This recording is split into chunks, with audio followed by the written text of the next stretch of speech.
చూడండి ఫ్రెండ్స్, అసలు foundation apply చేస్తున్నారా లేక బటర్ అప్లై చేస్తున్నారా అని అయితే అర్థం కావట్లేదు.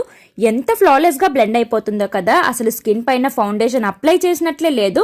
సో ఇక్కడ నా ఫేవరెట్ NYB 3-in-1 ఫౌండేషన్ తీసుకున్నాను.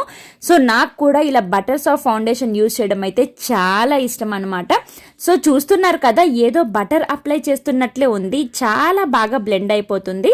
న్యాచురల్ అండ్ లైట్ వెయిట్ గా అనిపిస్తుంది. స్కిన్ పైన ఫౌండేషన్ అప్లై చేసినట్లే ఉండదన్నమాట అసలు.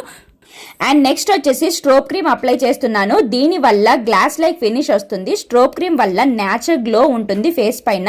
ఇది ఎవ్రీడే లుక్ కోసం చాలా బ్యూటిఫుల్ గా ఉంటుంది. న్యాచురల్ గా లాంగ్ స్టే మన స్కిన్ గ్లోయింగ్ గా కనిపిస్తుంది. అండ్ నెక్స్ట్ వచ్చేసి లిప్స్టిక్, ఐలైనర్ యూజ్ చేస్తున్నాను ఫ్రెష్ లుక్ కోసము. హెవీ ఫౌండేషన్ ఇష్టం లేని వాళ్ళు must try this foundation. And final గా మేకప్ ఫిక్సర్ అయితే అప్లై చేసుకున్నాను. సో మీకు కూడా కావాలనుకుంటే ప్రోడక్ట్స్ ట్యాగ్ చేస్తాను, వెంటనే వెళ్ళి చెక్అవుట్ చేసేయండి.